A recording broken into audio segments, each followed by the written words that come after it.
It gives me great pleasure and makes me feel a little bit old to introduce this performer, because my memories of him and of his influence go back a long way. I remember and actually have a copy of the Holler String Band record on, however it's pronounced, Kanawha? Kanawha, yeah. I also recall one of the early, when I was trying to play the banjo, one of the early influences was the Holler, not only the Holler String Band, but the Fuzzy Mountain record. And many of the tunes on that were Henry Reed tunes. And of course, one of his many facets is that he's the guy that collected Henry Reed's tunes. He's also a Washington mover and shaker who has recently retired from an exalted position in the Washington music establishment, and which is one of the reasons I think that we were able to get him to come up here. He's got a little bit more time. He's a wonderful, wonderful fiddle player. So let's all welcome Alan Jabbour.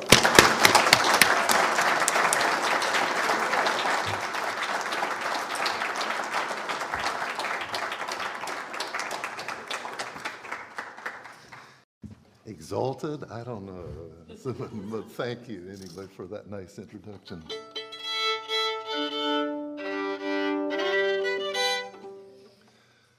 Well, it's great being here. I went to the Brandywine Festival one year and have happy memories of it. And it's nice to come back to this area and to play to the folks here, both the folks who've been here for many years, like Shell and Carl, but also the newcomers, because there are newcomers to the area as well, and all these fiddle players. I'm suddenly intimidated a little bit. I'll have to limp through what I'm doing here tonight in awe of the critical fiddle players watching me. But it's great being here. Good to be with you. It's just me tonight, so I'll play some tunes and tell a few stories about them too, and hope you have the patience. I'll play the first half of my evening. I think I'll do old Henry Reed tunes. Henry Reed was my main mentor. I learned from, like most fiddlers, you learn from many different sources, and it's interesting when you sort of analyze the way you play. It turns out that the way you play usually is a sort of a compromise between the person you learn from and yourself. And so each one of them each tunes from different sources sound a little different.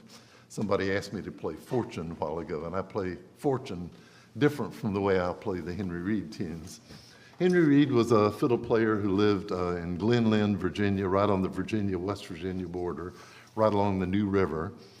And I met him in 1966 and started visiting him as often as I could. I was a graduate student at Duke at the time, and I'd sneak up whenever I could get away and record him and also try to learn from him, because I had begun a big project of recording and documenting old-time fiddlers, but that project of recording and documenting sort of segued imperceptibly into an apprenticeship, and I was really trying to learn to play. And Henry Reed was more than anybody else my mentor, the person who I sort of emulated and tried to play like. And I recently went back and listened to the recordings I made of Henry Reed after 30 years, and it was kind of amazing and sometimes a little scary, because I realized that though I thought I was doing it just like Henry Reed did, I had unbeknownst to myself, I had drifted off in various directions. So all I can tell you is that I tried to be like Henry Reed, and if I didn't succeed, well, I did my best. This is a tune that he called Billy in the Lowland, and he would say, now this is the old Franklin County Billy in the Lowland, or the old East Virginia Billy in the Lowland. And by that he was recognizing that there's another tune in the key of C that most people call Billy in the low ground or lowland. But this tune is in the key of G. It's a different tune, but a really lovely old Virginia tune.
Thanks.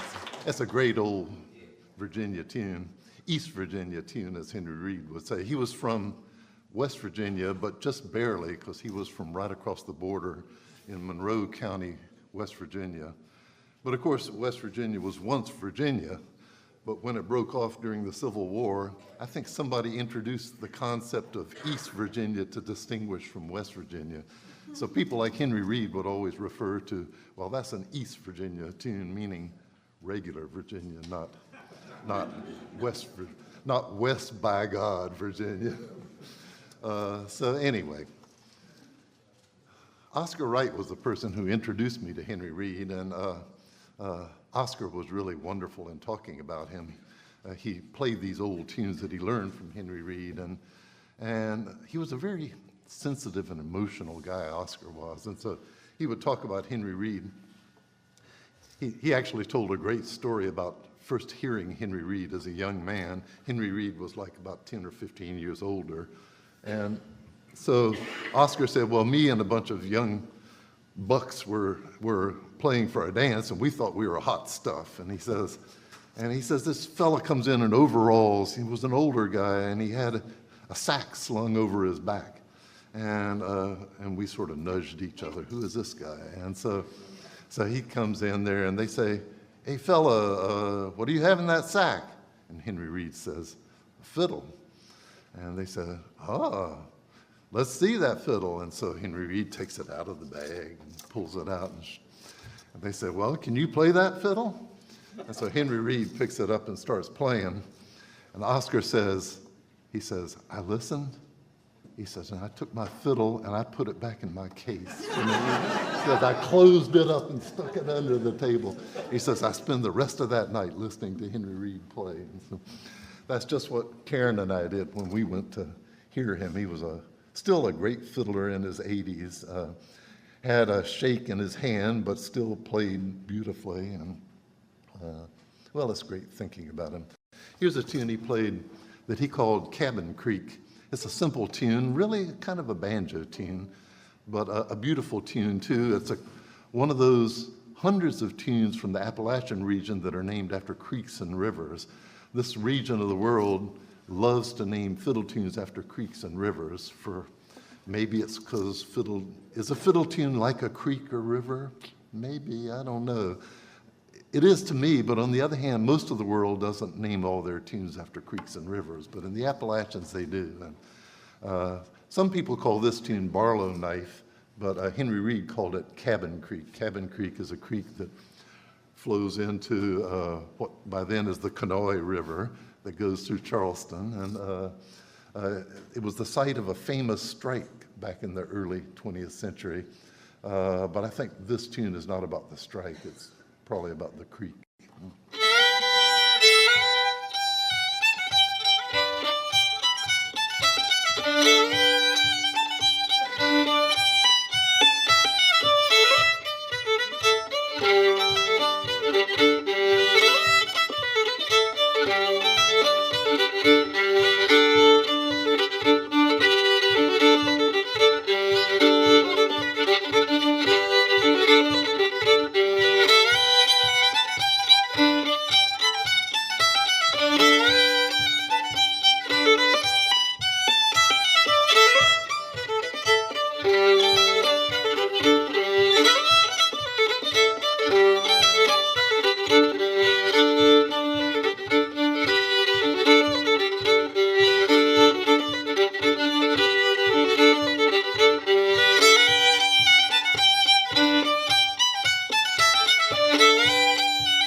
Well, Sheldon mentioned our getting older than we once were, and to celebrate my getting older, I've discovered large fonts on the, on the computer, and it makes life a little easier. I realized at a certain point that when I lay my list down on the floor, I could no longer read it from up here, and so I was sort of hanging there. So here's a Henry Reed tune called Red Fox. It's a great tune. I love it. I can't trace any history for this tune, and I've spent a lot of time trying to track down tune histories because I'm just interested in comparative tune histories and sort of understanding how music both develops and changes and stays the same or doesn't stay the same. But I can't trace this tune at all. It's an interesting example of a tune that sounds like it ought to be out there in a bunch of old fiddle collections, but it's not. It's one of the tunes that I sometimes speculate, you know, in the Upper South, you hardly ever hear jigs played, but I think a lot of old jigs were converted into breakdown tempo, you know, like they became reels or breakdowns, and so they're disguised jigs. You can't track them anymore, but maybe Red Fox is a disguised jig. I don't know. Anyway, it's an interesting tune because it sounds like it's going to be in the key of D, but then it turns out it's not. It's actually in G.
Well, here's the tune that Henry Reed played a bunch of tunes that he didn't give a name to, and this is one of them. And so I'll call it a reel in A, but it's in A all right, but I don't even know if he would have used the word reel. And he only played it just once fragmentarily, so I feel like I'm grabbing this will-o'-the-wisp as it flies by me in life, and I'm trying to hang on to it before it gets away. And so, But it's a great tune. It's actually really good with backup, but you'll just have to take it solo.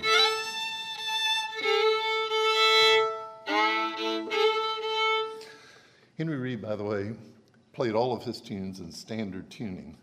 But he said when he was a kid, he actually learned in, with different tunings of the fiddle. And at a certain point, he was playing, he and his brother were playing in the coal fields down in southern West Virginia around the turn of the century. It was pretty rough times, and the parties were pretty rough and rowdy. And basically what he said is retuning didn't make it, and protecting your fiddle from the rowdies was enough, retuning he didn't dare do. And so he resolved, I'll just play it all in standard tuning. So he played all these great A tunes that go into the minors in standard tuning. A lot of them I noticed, I don't know if this is true of this one, but a lot of them I noticed, they go all the way down to the note, but they never actually play the note G. So G is never there because originally he played it tuned up, and so he couldn't go to G. And so anyway, why am I telling you this? I don't know.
A lot of these tunes actually have, when you learn enough of a single fiddler's tunes, you start realizing that even though tunes have their own identities as whole tunes, there's a lot of components to the tunes that are actually sort of crop up in more than one tune.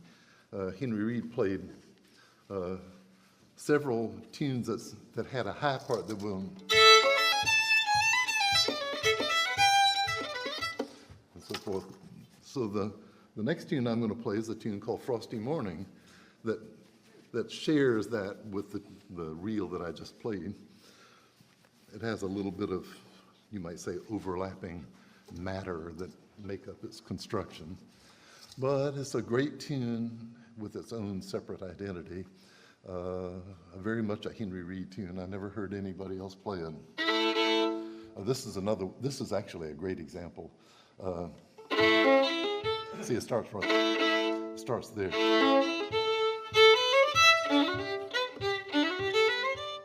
Now I'll probably hit the G string just because I am not Henry Reed.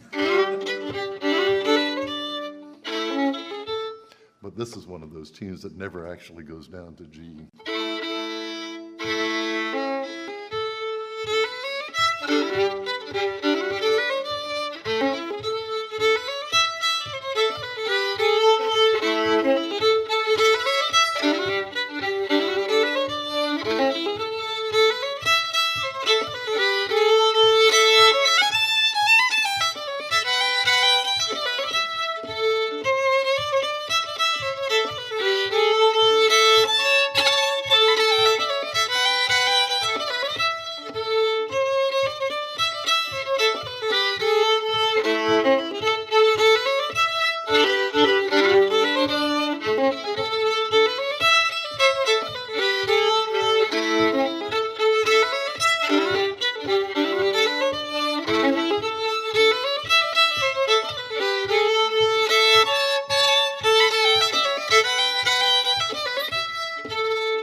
Well, this next tune also is a tune that I can't really track down. It sounds like maybe it was a British tune, but who the heck knows? You know, a lot of the tunes that are just American actually go back as far as the British tunes. We always, you know, we always think of the Brits in this tradition as our ancestors, but the truth is that there was a kind of a revolution in the later 18th century, and all parts of the English-speaking world went through this revolution in dance music. Since we were all going through the revolution together, in a way, they're not our ancestors. They're just maybe they're our older cousins, we'll say, you know, but we ought to think of them that way. So this is an old tune, maybe a British tune, can't tell, but it's a tune that Henry Reed called Folding Down the Sheets. And Henry Reed actually it's a tune that's so complicated that I rarely play it with banjo players and guitar players because the guitar chords go all over the place and the banjo goes all over the place. And not only that, Henry Reed did it with two parts, but then every time he would come back to part one, he had an alternate way of playing part one. So part 1A or part 1B, and I would get this look on the face of the guitar player and the banjo player, like, why are you doing this to me? And but for solo concerts, who complains?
One of the tunes Henry Reed taught me was a tune that he learned from Quince Dillion. Quince Dillion this is kind of head-turning to think about. Quince Dillion was 90 when Henry Reed was learning tunes from him as a kid before the turn of the century. And of course, Henry Reed was in his 80s when I was learning from him. So Quince Dillion was actually born in 1810, and he was a fifer as well as a fiddler. And he played the fife in the Mexican War and as an older man in the Civil War. And I sometimes tell people that he sort of epitomized what I read once in a history book in 11th grade, American history course. And there was a little chapter called Jacksonian Democracy. So, this sort of frontier democracy era that Andrew Jackson ushered in. Well, Quince Dillion was Jacksonian democracy. But Jacksonian democracy, when we think about it, sounds like it was a long time ago. But there was only one person between me and Quince Dillion. And so here's Quince Dillion. Now this tune, Henry Reed didn't name, but the circle around us in the Holler Rock String Band picked it up from us, and they started playing it too, and it gradually acquired the name Quince Dillion's High D tune. And so now the world knows it as Quince Dillion's High D tune. The world has sort of consecrated it, you might say, but Henry Reed didn't call it that. But hey, what they said isn't always what rules. These things develop and change, and that's good and healthy. And so Quince Dillion's High D tune it is. But I have changed it in one way. We used to play it in two parts because that's the way I learned it from Henry Reed. But I've been playing lately with James Reed. James is one of Henry Reed's sons, and he's a wonderful guitar player, and he plays a little bit on the fiddle too. And James said, Daddy used to play some extra parts in there, and by the time you came along, he just left them out and didn't bother to play them. And so James sort of tries to show me how the extra parts go, and so I've now added in the extra parts to Quince Dillion's High D tune, as we now call it, and so here it is.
So now that I'm into high D tunes, here's another high D tune, and actually also from Quince Dillion. And once again, Henry Reed didn't give the name to this, but it's the tune that's often called Rocky Mountain Goat. And so I call it Rocky Mountain Goat. And I like to think that he would have if I had just reminded him. Oh, well. But most people play Rocky Mountain Goat in two parts. And you listen to it and you say, well, that's a great tune, but where's the Rocky Mountain Goat part? Or at least I now say that because Henry Reed played it with three parts, and it does have the well, in my mind, it has the Rocky Mountain Goat part, because I actually saw these Rocky Mountain goats dancing around on vertical cliffs, and it was pretty awesome. And they jump around from a little teeny ledge to another teeny ledge, and then the little kids would jump right behind the mommy, and from ledge to ledge, and you're holding your breath, but they're dancing around in the stratosphere, and so, well, maybe I just made it up, I don't know.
So the last time I was playing it with James and Dean and Gene, all the brothers, we get together every Labor Day for a sort of a weekend of music together, and it's really fun.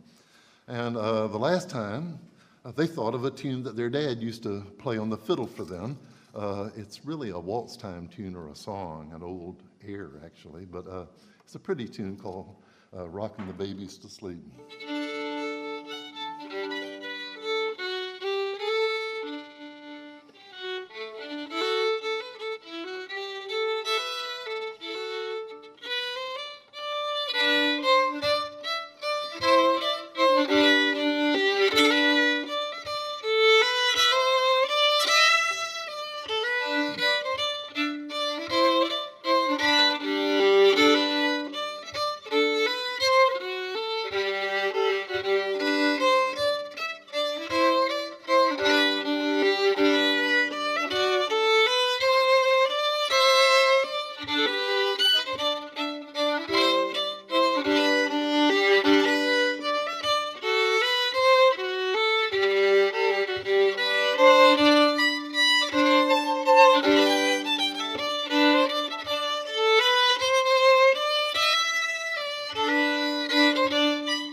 Than I meant to for my first half, so I'm going to lop off poor ragged Bill, who will just have to stay in the closet till the next concert. And but I'm going to play it well.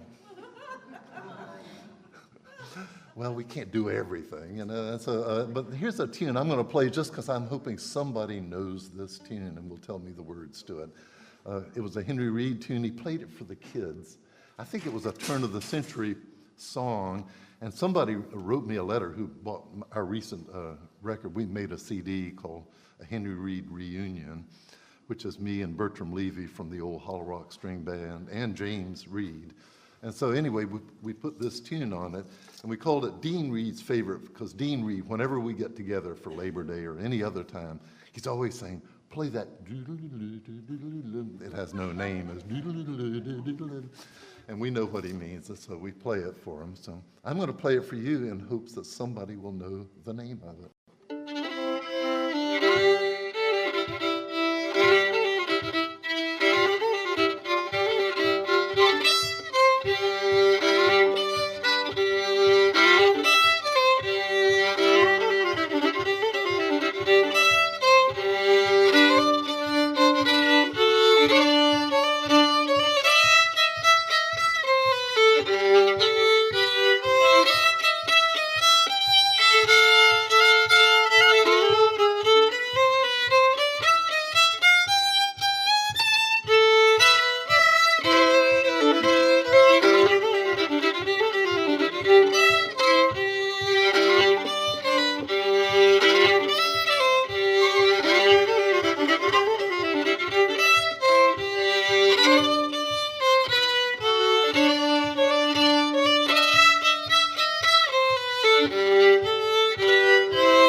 So this is a late 19th century style sort of country rag, and in that area they call it a hell up coal holler.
So I went to find out what the name of it was, and so I went listening and listening and listening, and it's not there. And so there's a tune that's a little similar to this that Ed and Hammond's called, I think, the Clucking Piece or something like that.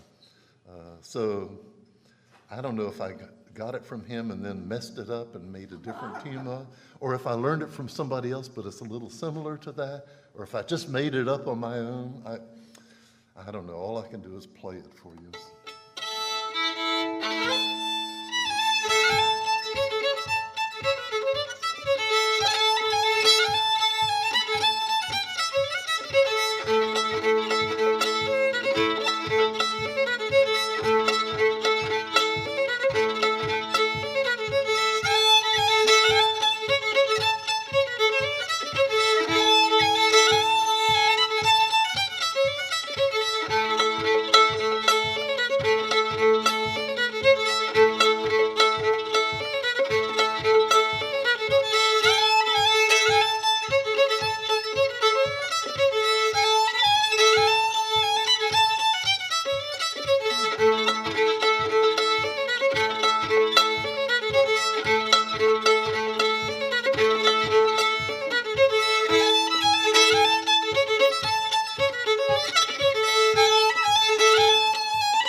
So that's the mystery tune. I don't know, but it's fun to play.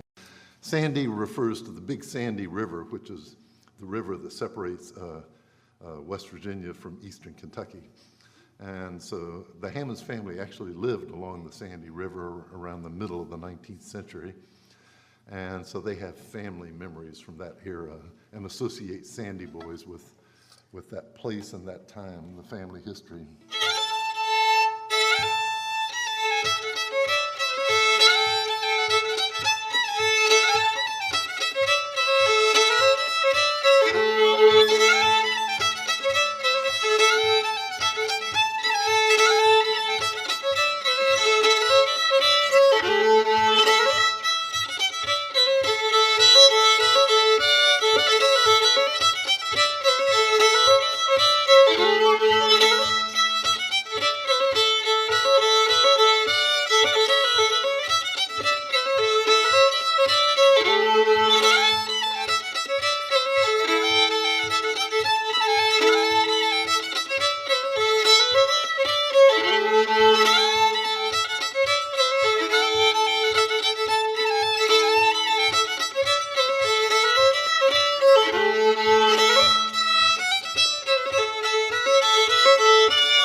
Well, here's another tune that I learned just from Eden. I never heard Burl play this, so he might have known it, but somehow I never heard him play it. But Eden Hammonds played this and recorded it, and he called it Jake's Got a Bellyache. Also in the key of A, but a different tuning.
Well, here's another one of those A tunes in this tuning.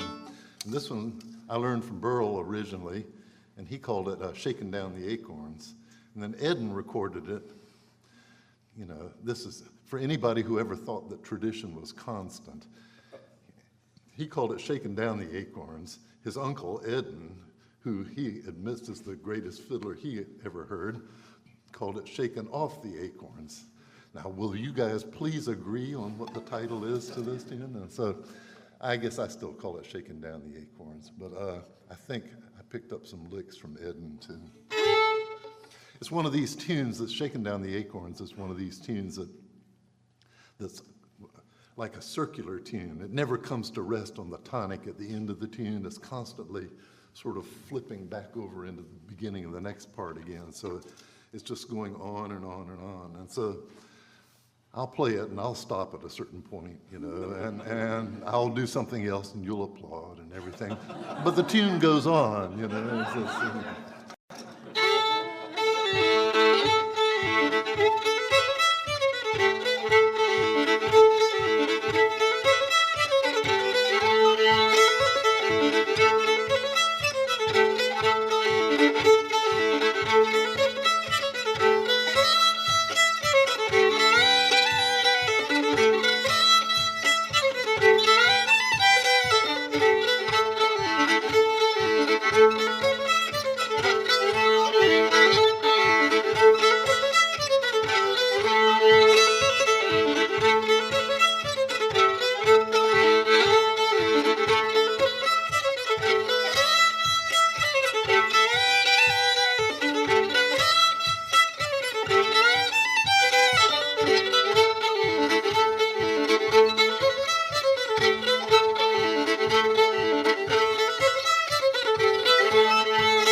So I'll do one more in that tuning, which is the tune that both Burl and Eden called Falls of Richmond.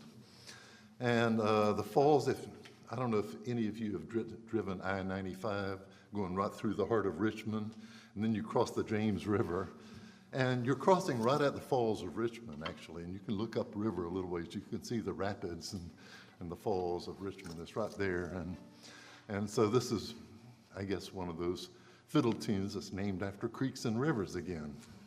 Or is it? Because it sort of sounds like a march. And at a certain point, it dawned on me, maybe it's the fall of Richmond. Richmond, it turns out, fell not once, but twice, in the Revolutionary War and again in the Civil War. And so, but as we said before, you know, these things are organic and evolving. So maybe it started out life as a fifer's tune, a march, the fall of Richmond. But after a while, the sounds of war subside, but the river goes on, and so the fall of Richmond gradually and imperceptibly becomes the Falls of Richmond. I like that thought anyway.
This tune is called Old Sledge.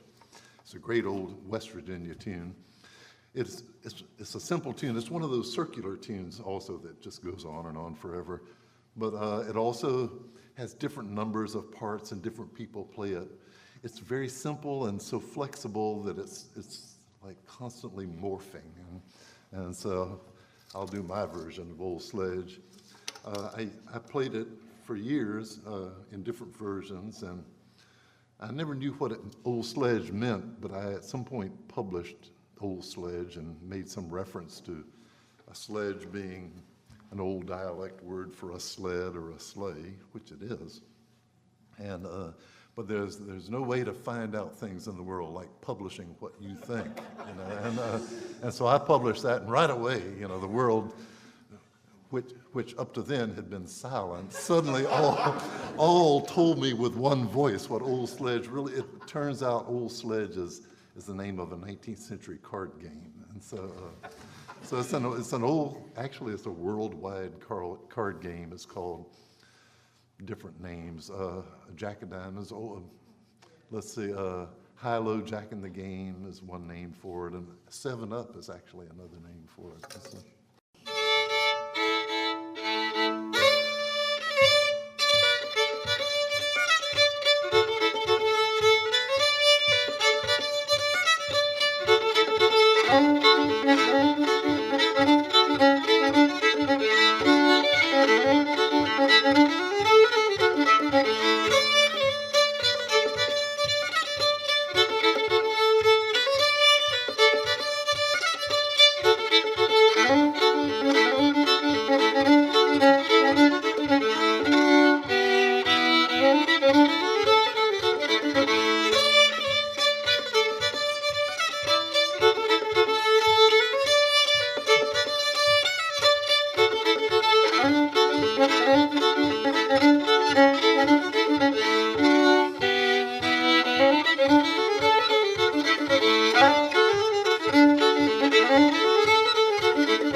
Well, here's a tune that Burl Hammonds originally taught me this tuning, and we were playing a bunch of tunes in this tuning. And you know, when you're learning a new tuning, you're concentrating real hard because it's different patterns for your fingers.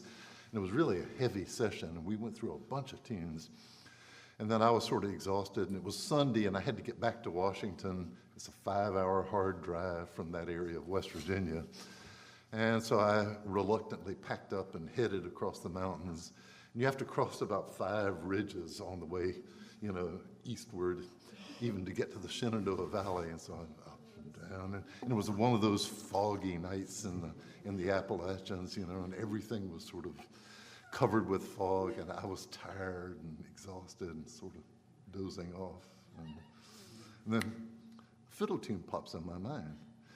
And I heard it just right in that tuning, this exact tuning, and I could hear it, you know, not as an abstract tune, but as a fiddle tune played in that tuning, and it was as if I heard the whole tune at once, you know, in 1 second, you know, which doesn't seem logical because a tune takes about 30 seconds or so to play through, so how could you hear the whole thing at once in your mind? But anyway, I sort of ran over it in my mind, and I thought, oh, that's one of those tunes Burl was playing for me, but I couldn't think of the name of it. So I got on home and crashed, and the next morning I got up And I remember that tune again. And when you sleep the night and wake up the next morning and still remember it, it's sort of moving now into long-term memory. And so I knew I sort of had it, though I hadn't yet touched the fiddle.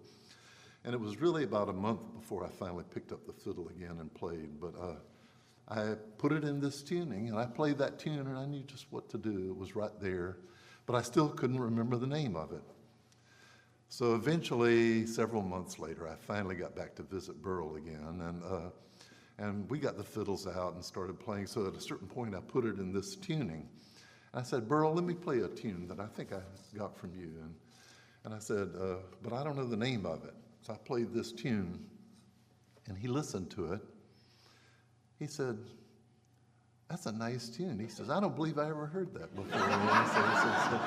He said, let me try it behind you. And I said, what? You didn't teach that tune to me? And he says, I don't think so. He says, it's a little like this, but he says it's different, and it was different, you know. And so I was completely, did he teach me and then promptly forget the tune? Or did I make it up? You know, I was completely uncertain. So for years I called it Burl's and My Tune because I didn't have anything else to call it. And about 10 years later, I went back to visit Burl, and we got the fiddles out at a certain point, and he put the fiddle in this tuning, and he played another tune like Old Sledge or something. Then he plays this tune. So I was sort of stunned, and so I said, Burl, what's the name of that tune? And he says, you know, I don't rightly remember what the name of that is. You know, I said, well, who did you learn it from? He says, I can't remember where I learned that piece. You know? And so it's still Burl's and My Tune. I claim joint ownership for it.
So this is Bonaparte's Retreat, and it's a pretty well-known tune, but everybody does it a little different, so I'll do it the way I do it.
Okay, this tune is, I talked earlier about jigs being turned into breakdowns, and this is actually a case of that.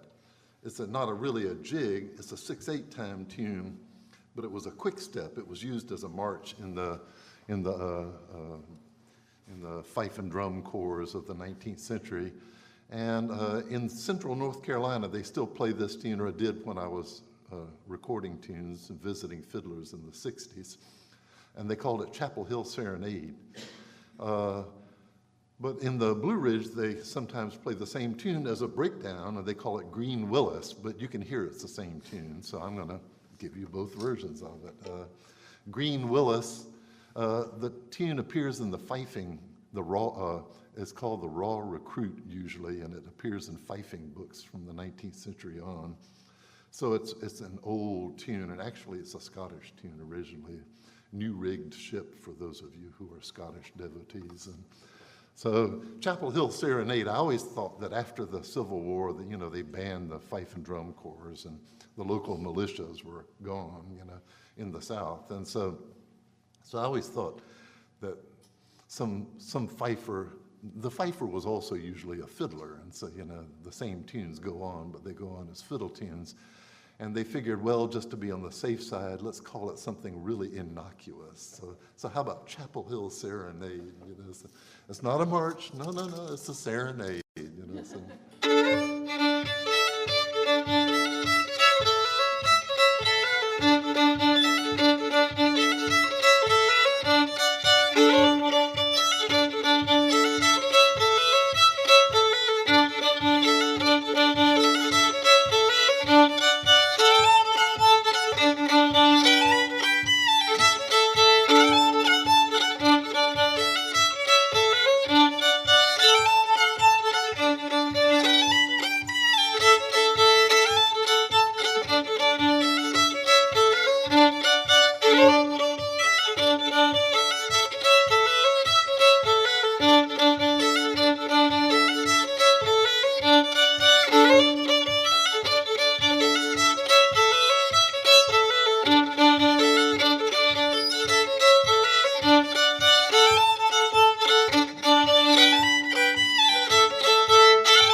This next one is a Henry Reed tune, but it also started out life as a Scottish tune.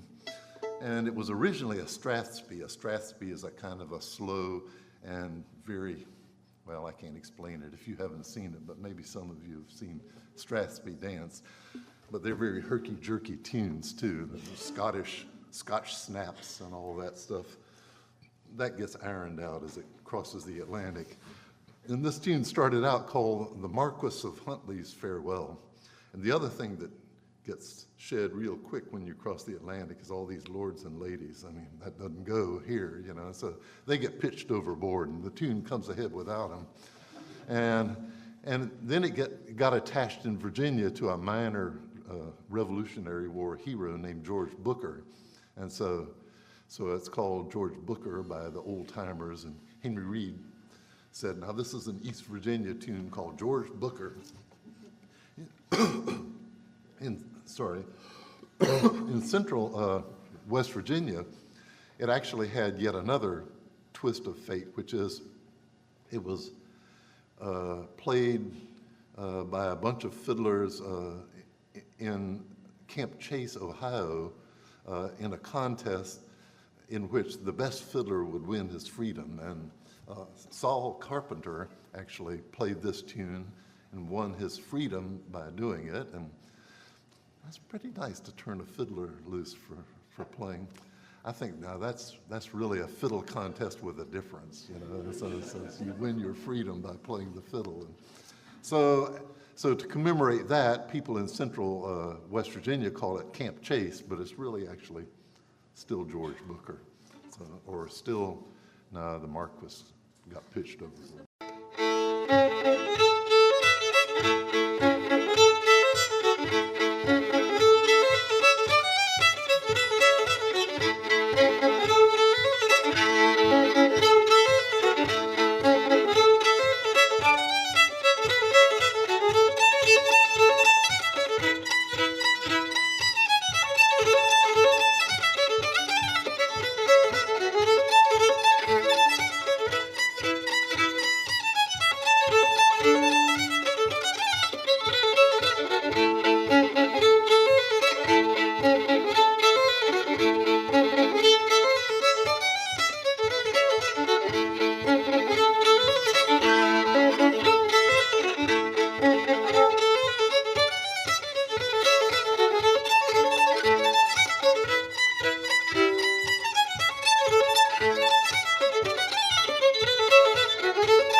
This next tune is another Scottish tune called Money Musk.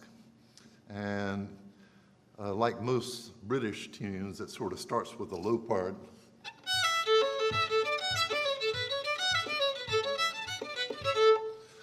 And then it goes to the high part.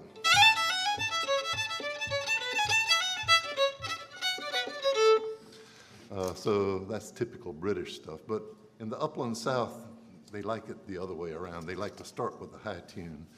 So Henry Reed turned it around, and he starts with the high part, and then he goes on to the low part second. But then he didn't stop there.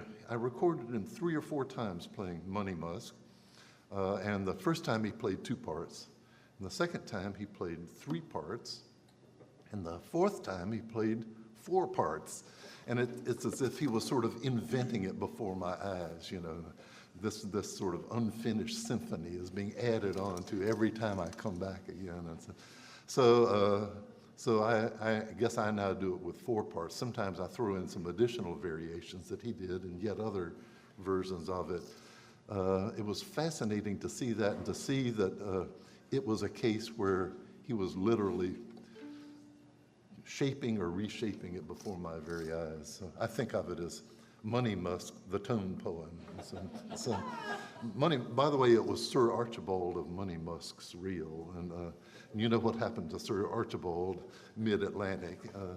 But Money Musk still survived to here. It's a little village in northeastern Scotland.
This tune is a tune, one of a number of tunes that all have the name Liza Jane, but they're all different tunes. And I never heard but one person play this, a fellow in central North Carolina. And I learned it from him. And recently I was confronted with how I played it when I first learned it, because somebody recorded me in the mid-'60s playing it. They played it back for me. I said, oh my God. You know, so apparently I've just run amok with this tune, you know, and it's now unrecognizable, but I still cite my authorities and say where I got it from. Joseph Aiken in Durham County, North Carolina. It's a great old fiddle tune of the sort of Piedmont South, though, and a nice way to end the evening.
Thank you all.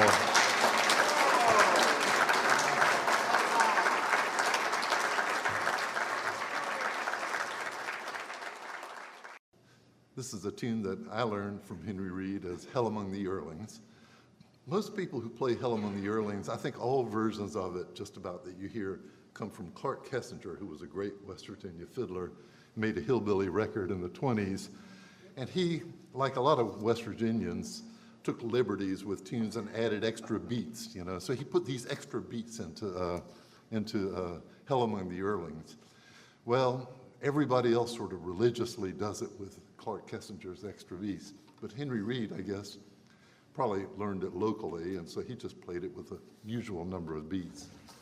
But it's a great tune, and it's an interesting tune because it's called Hell Among the Yearlings, or if you're in polite company, rounding up the cattle, or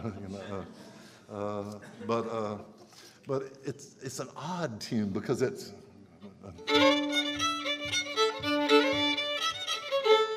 it sounds like it's sort of descending, and then suddenly it goes shrieking up to the top, and that shrieking is part of the rounding up. Somehow the cattle are getting, I think they don't want to be rounded up is what happens here. And so anyway, here it is.